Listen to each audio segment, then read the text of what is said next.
Hi friends, so I wanted to come on today to kind of do an intro part because I'll be voiceovering no doubt a lot of this today.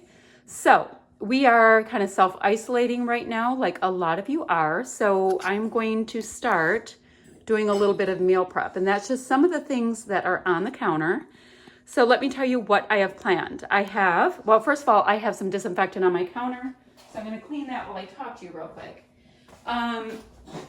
I am going to start with deviled eggs, and then I'm going to throw in I have a half of a Costco chicken, and I'm going to start that in a pot with some carrot ends, onions, celery ends, all of that to get a stock going to make some chicken and rice soup. This is the amount of rice I have left in my fridge, so that'll be perfect to do a chicken and rice soup with.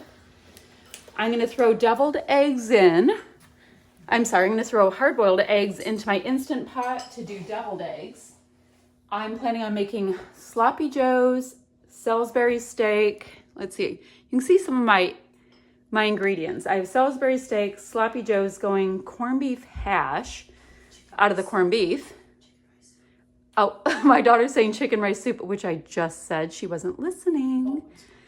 And what else do I have on there, Shay? Anything else?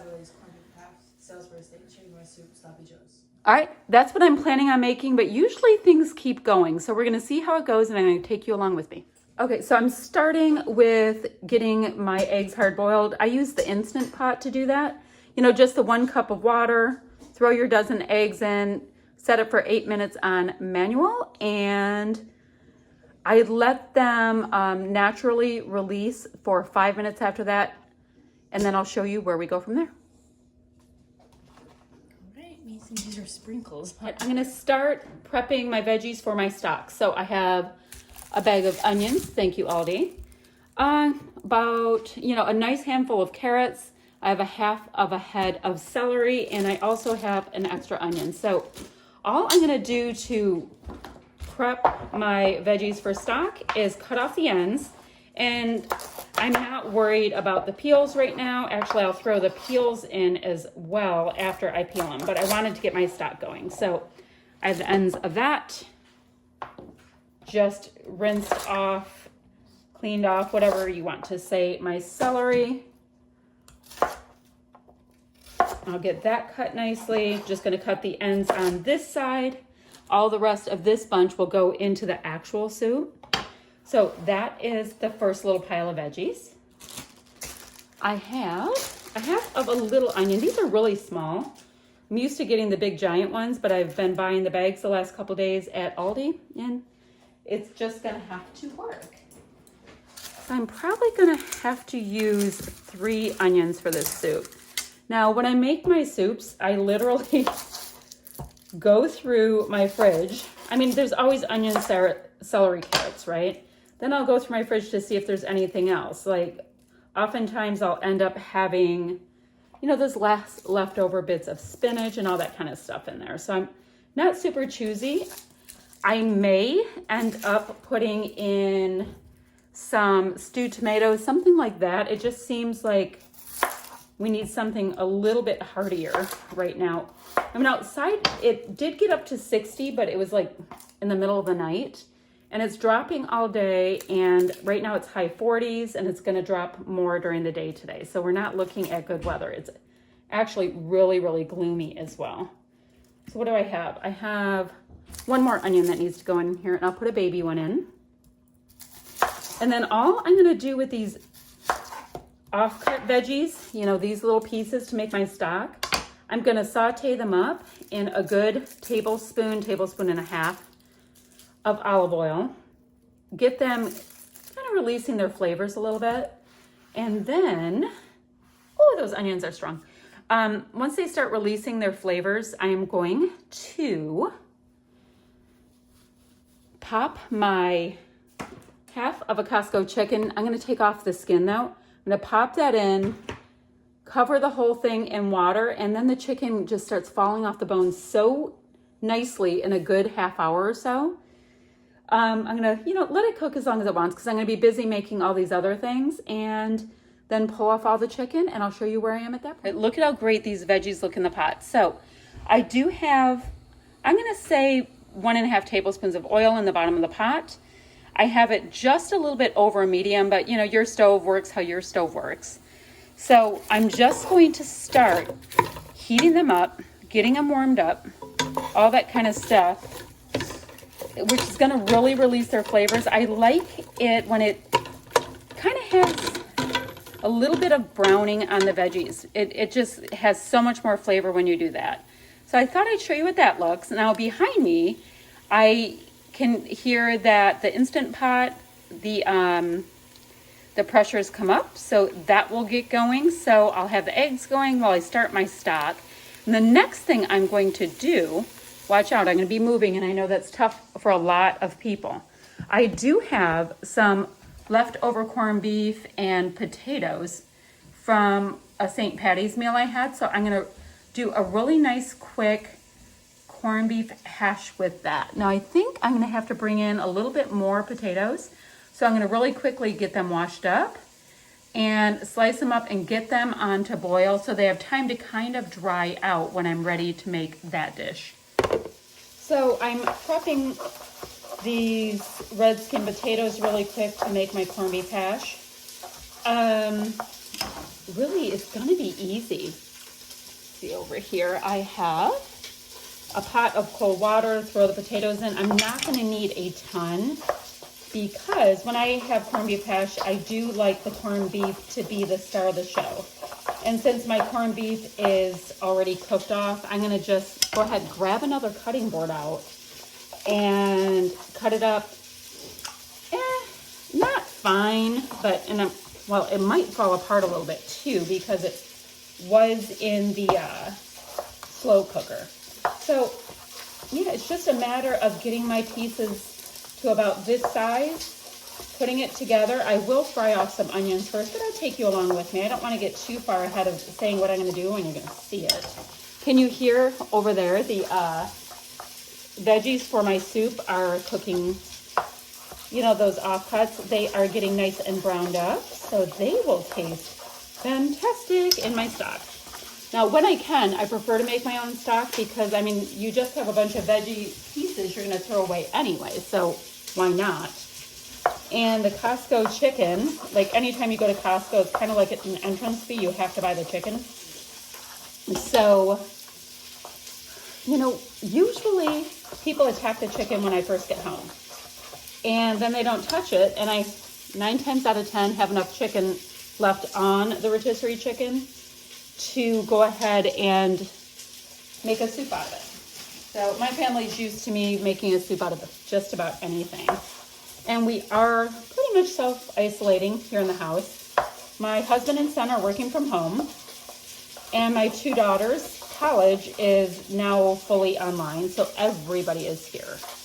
So, you know, throughout the day today, we might have people popping in and out as well, and that's cool.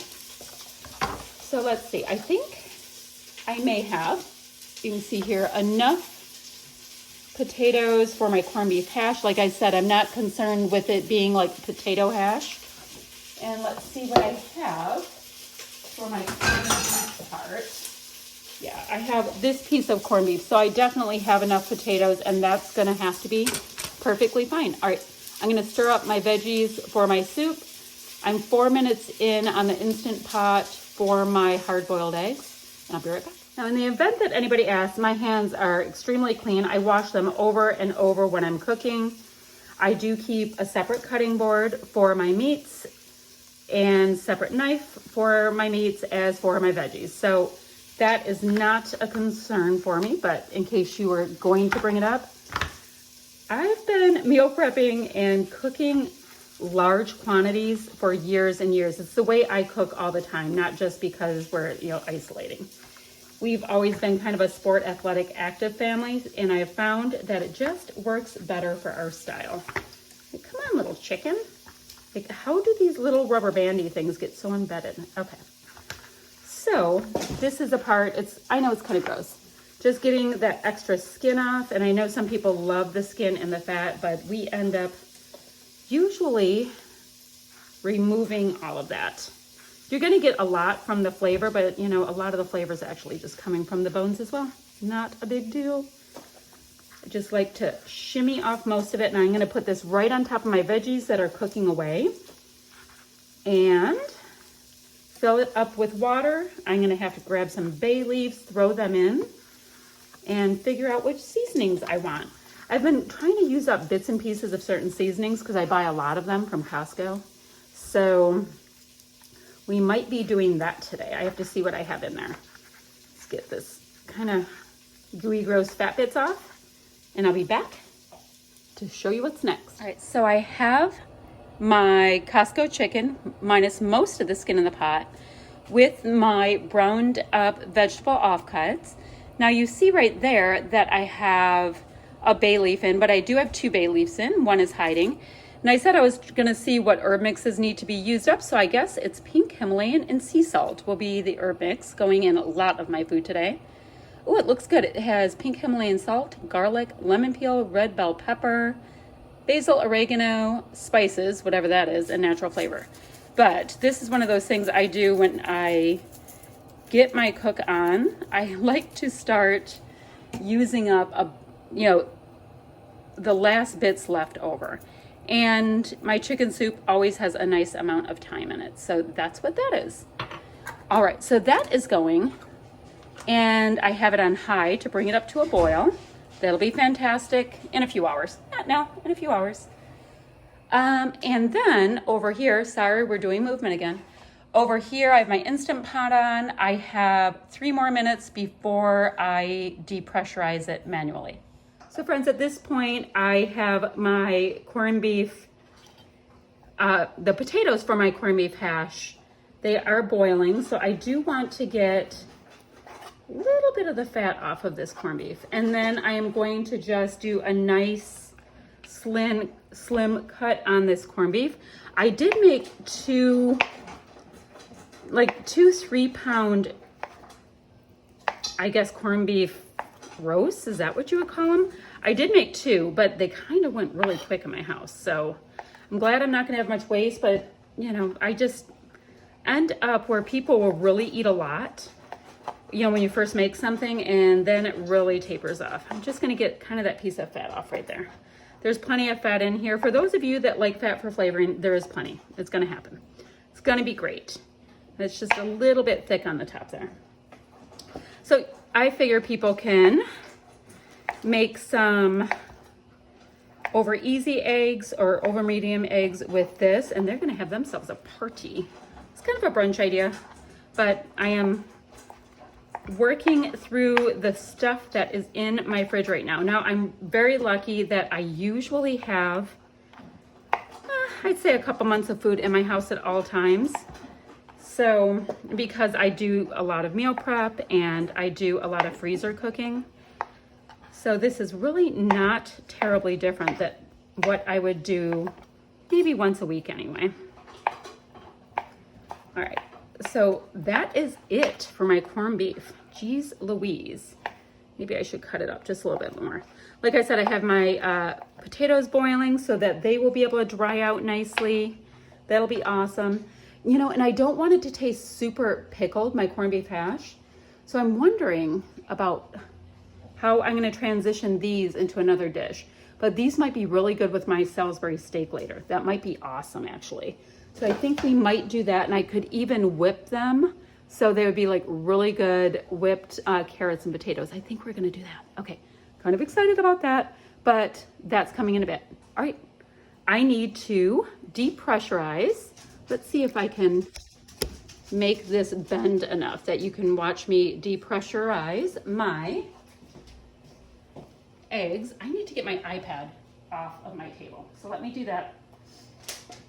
Let me see if I can move this into your view.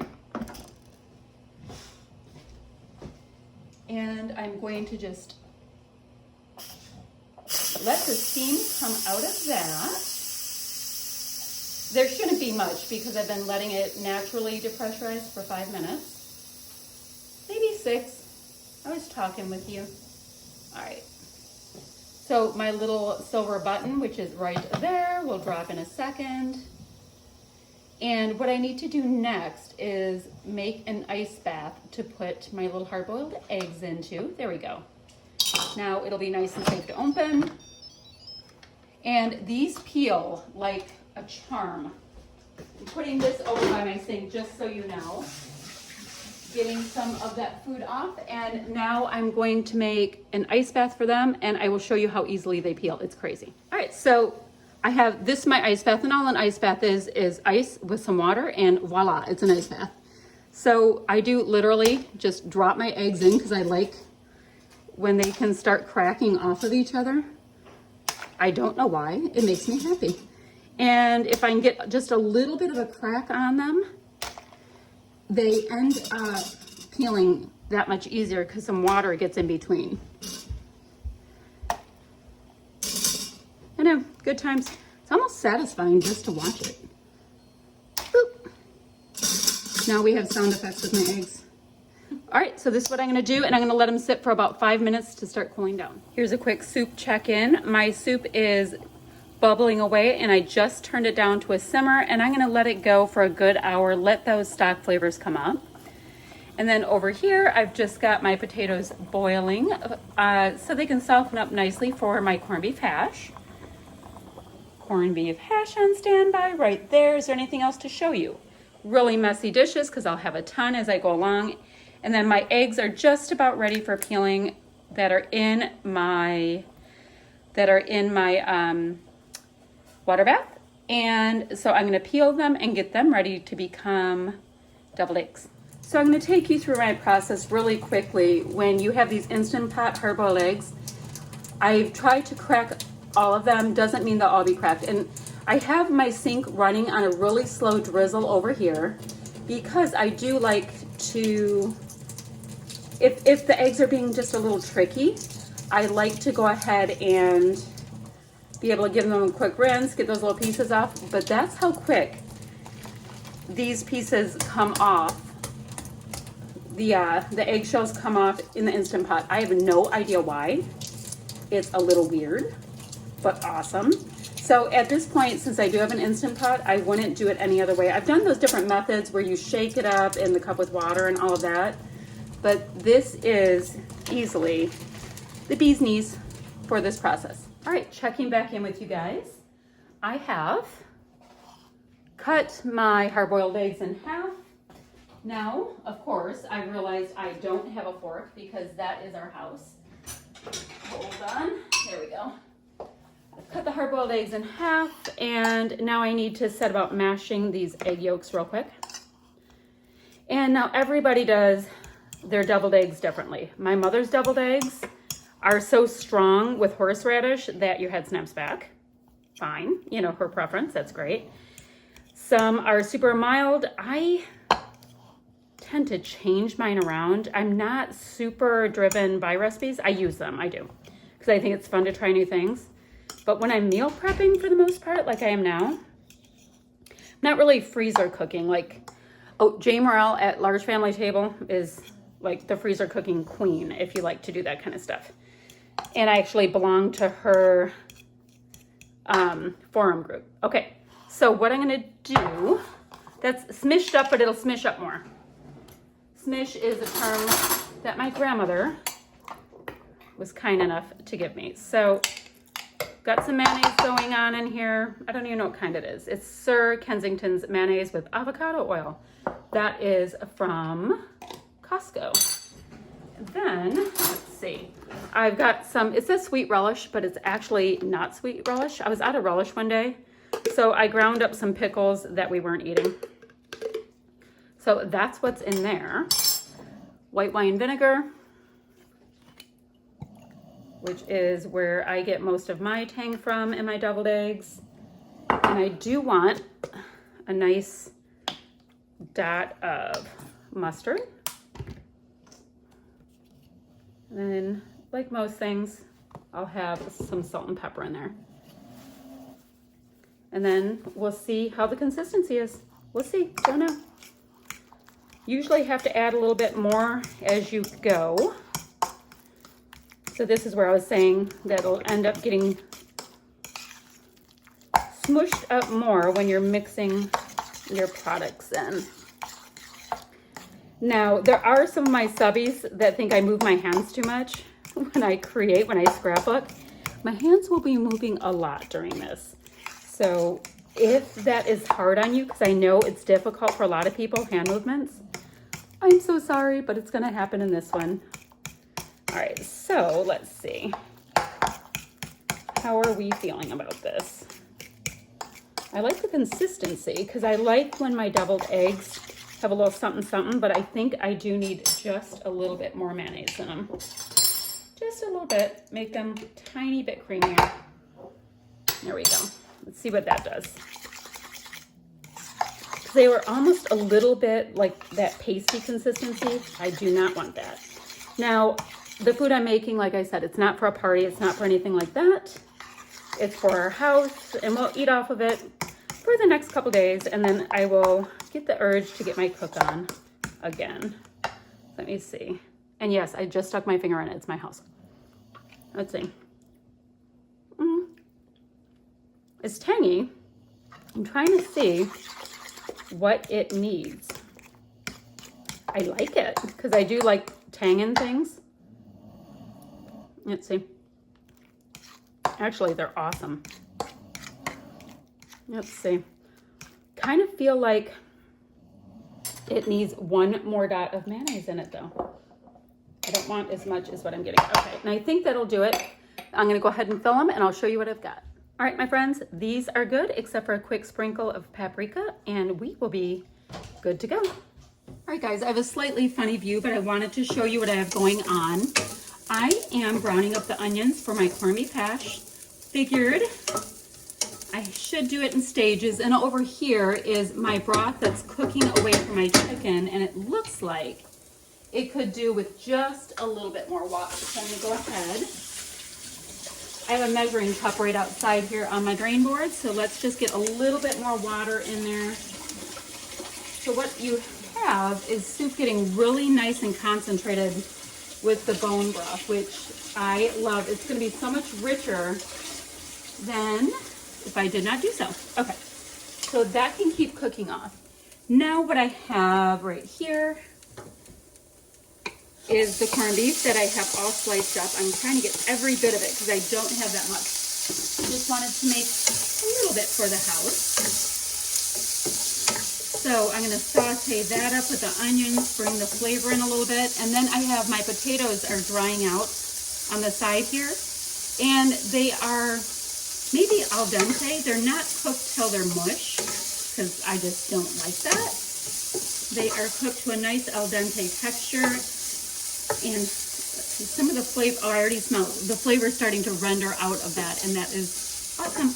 Oh, and if you're looking at my pajamas, I have purple jammies on with skulls and crossbones on them. They're Halloween jammies. It happens. All right, so that's what I have going on here. Now behind me on my island, I have the vegetables. I just cut them up. I have carrots, celery, and onions all cut up to go into my soup when I can drain that. I'm gonna put it up on a little bit more heat because I added the water. So, oh, that's okay. We're getting the whole corned beef smell right now. That is awesome. Did you guys have corned beef for St. Patty's Day too? I've never done it before. But I grew up with my grandmother always making corned beef because she claimed that we had massive Irish lineage, and when she started doing a little ancestry, you don't have as much as you think. So, anyway, that is awesome and it's starting to smell great. So I'm going to go ahead and dump my potatoes on. I've had them draining for a good while and get rid of this. Oh, one little stowaway. One little stowaway. I'm already accumulating a really nice quantity of dishes. But, you know, as I cook, I wash the dishes all day. Not a big deal. And I'm probably going to be cooking, it's 12:49. I'd say probably till 4, which isn't bad because I'm cooking a bunch of things. And, you know, whatever we don't eat, I can freeze and all that kind of stuff. Okay, guys, look at that.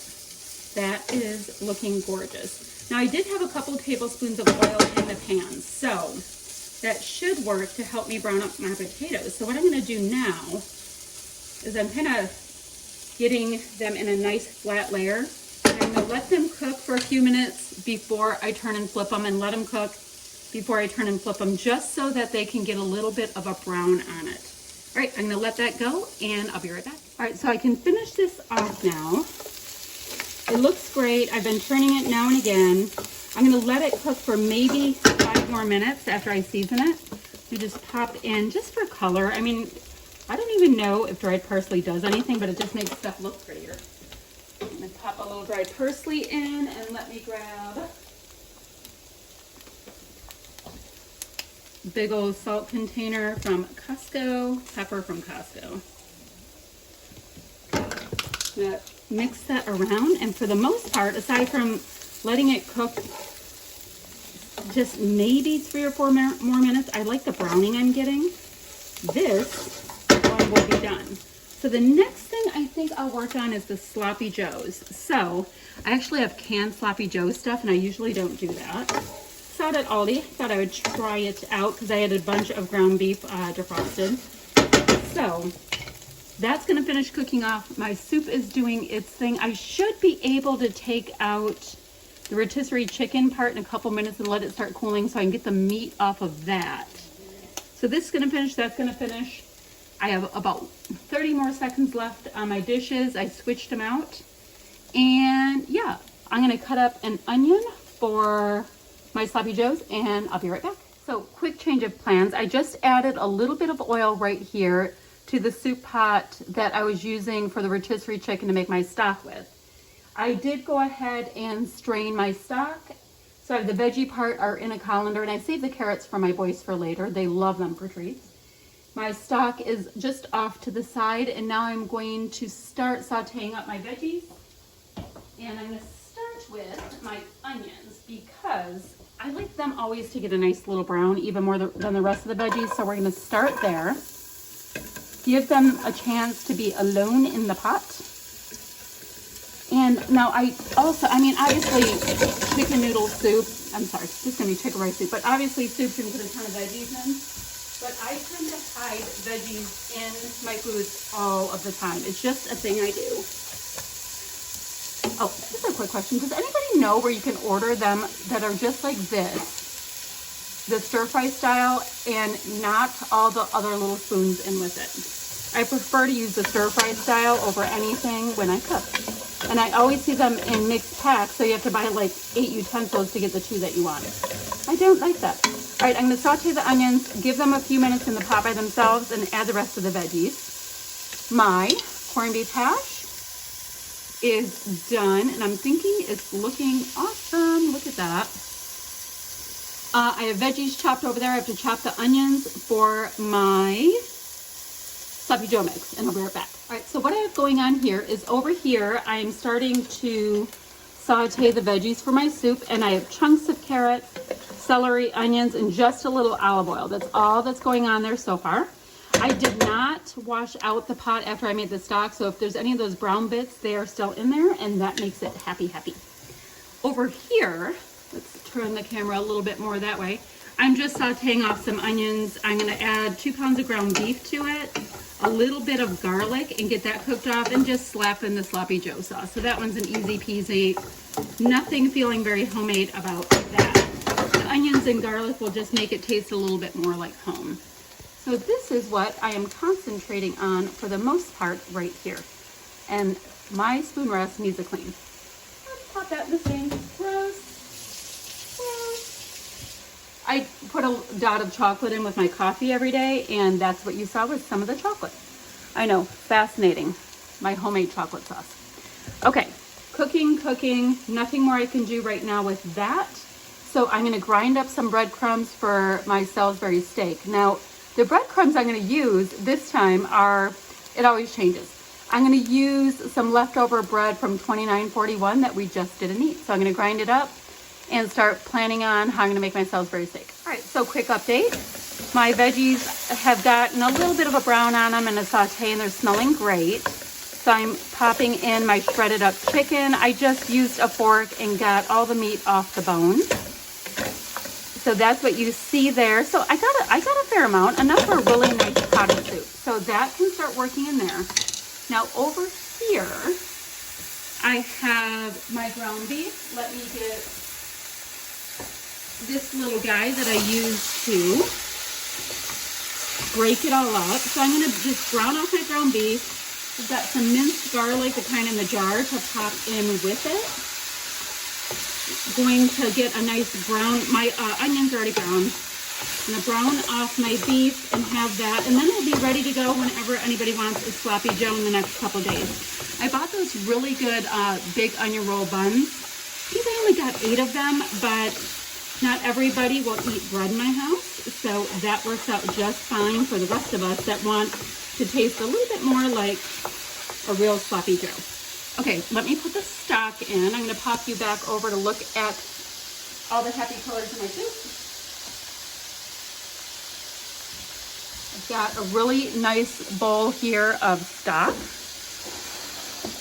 to add right back in, and now that looks like a proper pot of soup to cook. I have it on medium. I'm going to have it come up to a boil so I can get the flavors to marry quickly. And then pretty much right before it's done, you know what? I'm going to retract that. I don't like putting the rice in with my soup at the same time. And I also don't do that with pasta. And the reason why is rice or pasta will keep absorbing and get really mushy. So I always have people in my house put the rice or the pasta or whatever I'm having with the soup in as they want to eat it. And that way you still have some nice firm texture. So that's going to cook for another half hour and it'll be done. And I'm going to work on my sloppy joes. All right, guys, so now we're on to Salisbury steak. You can hear a bulldog drinking over there, which is so loud, I'm sorry. So what I have is 3 pounds of ground beef. I did grind up the rest, 2 loaves of our 2941 bread. I have 3 eggs cracked in here. I had a tiny bit of this seasoning mix left, so I threw that in. And then, oh, I need to get some garlic real quick. Let me grab it. It's over here. I want to get some minced garlic in there, and I'd say I have 2 tablespoons of minced garlic. I'm going to go a little heavy on the Worcestershire because it gives it a super beefy, or like it enhances the beef.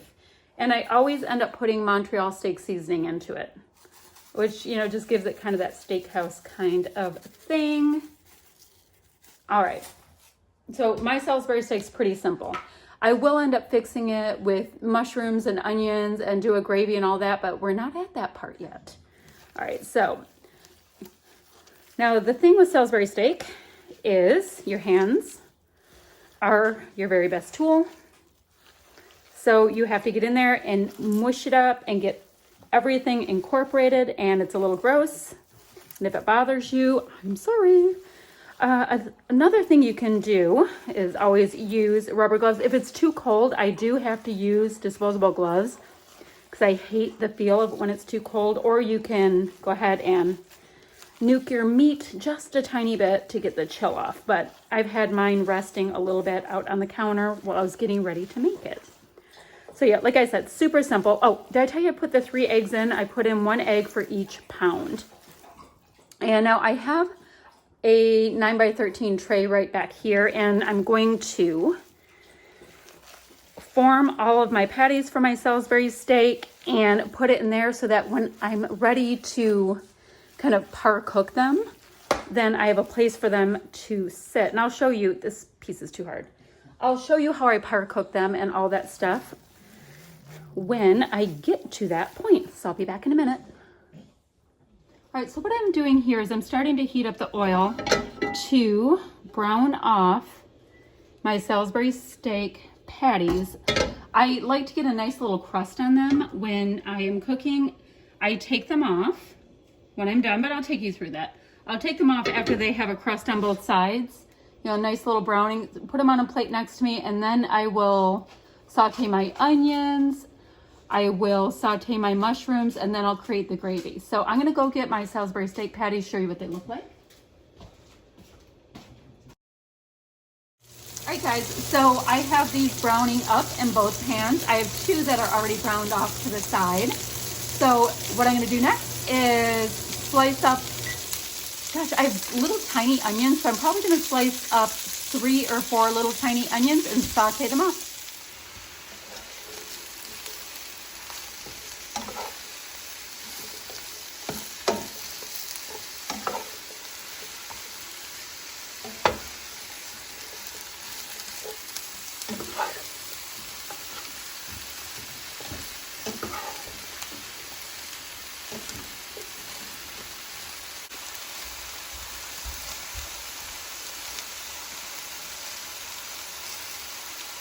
Yes, that's good. It'll be good.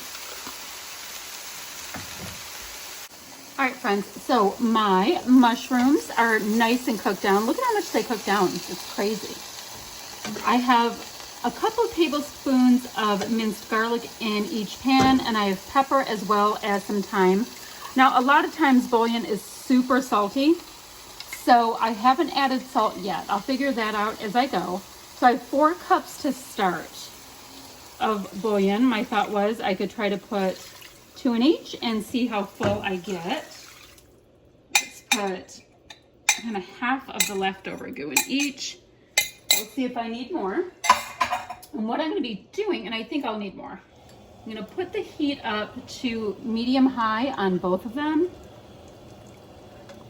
And I'll show you why. I'm going to see if I need more. What I need to do now is nestle in these little Salisbury steak guys and see how high it gets due to volume. Because this will end up letting me cook off the rest of the meat. It's not fully cooked through. I just have it, kind of par cooked, so I could get that nice brown crust that you see right there on the outside of it. But it will be ever so delicious and tender on the inside and all that kind of stuff. There we go. Put the 5th one right here. Let's see what I need. That's probably gonna do it. So once these get up to a nice boil, I'll pop a lid on top of them, let them cook off on simmer for another 10 minutes or so, and I will do a nice slurry, about a tablespoon each of water and cornstarch into each of them to thicken up for a gravy. I will taste test it to see if it needs salt, and that's it. They'll be done. Okay, so these are just about finished, and I want to be able to make a gravy out of the sauce. So I have 2 tablespoons of cornstarch, I'd say maybe 3 tablespoons of water. So I'm going to just do halvesies on each. Let it continue to bubble away, and it'll make a nice, simple gravy. And that is all there will be to my Salisbury steak. Now we can serve this over rice, pasta, and of course the ever so standard mashed potatoes, but these are done. So the last thing I'm making today are chicken burgers. So I will move my camera over so you can see what I've started to do for that project, and that'll wrap it up once those are done. All right, here we go, friends. All right, guys, I'm starting to make my chicken burgers, and let me show you what I have so far. I ground up 1 box of stuffing mix, which I love in chicken burgers. Don't care what kind of stuffing, it tastes great when you grind it up. Food processed 1 medium-sized onion, as well as 1 red pepper. And now I'm gonna clean all of my chicken breasts and grind that up as well in the food processor to make ground chicken. All right, my friends, so I ground up my 3 pounds of chicken. And so for each pound of meat, I always do 1 pound of eggs. And yes, I have gross chicken on my hands, but I will be the one mixing it with my hands in a minute. And I will also be, making patties that look just like hamburger patties. Now, gross hand, not gross hand. So that's the one that I am grabbing my feta with. For some reason, we always put feta in this, and it is fantastic in these burgers. And then let's see. I'm gonna probably make it easy on myself. Let's see what I have for my seasonings here. I'm gonna just grab this one right here, Montreal chicken seasoning. Make it easy peasy. Season it with this. I already will have a lot of seasoning from the peppers and onions that are in here. So I'm gonna now take all of this, which is peppers, onions, chicken, egg, feta, ground up stuffing mix. Oh, I need to drizzle it with some olive oil. Then I'll make patties and I'll show you what it looks like in the pan. All right, my friends. So I have a bunch of burgers in here. I have 2 full-size ones still over on my board and 2 small ones. So I just really have to cook these off like you're sauteing or frying up burgers in a pan, and then they're done. So to recap, I made chicken soup with rice. I made sloppy Joe mix, deviled eggs, corned beef hash, Salisbury steak, and chicken burgers today. So this is all I do to them, nothing else. I cook them, flip them over, they get nice and brown, and they're ready to go. And you know, in case you're gonna ask, yes, I do tons of veggie sides. I put veggies in my food constantly, and we go through mountains of Brussels sprouts and zucchini and all of that. So we tend to be on the healthier side, so I will have all of that stuff on hand as we eat these things. Oh, did I tell you I made deviled eggs? I think I did. So don't worry about that. We do have tons of vegetables. So I think that's it. So I have my kitchen mostly clean because I was cleaning as I go. I don't have any dishes in the sink or anything. So while these finish cooking off, I'm going to clean the rest, and then I'm going to sit down and not have to cook for the whole weekend. So if you have any questions, ask them down below and I will answer them as soon as I can. All right, have a great weekend, friends.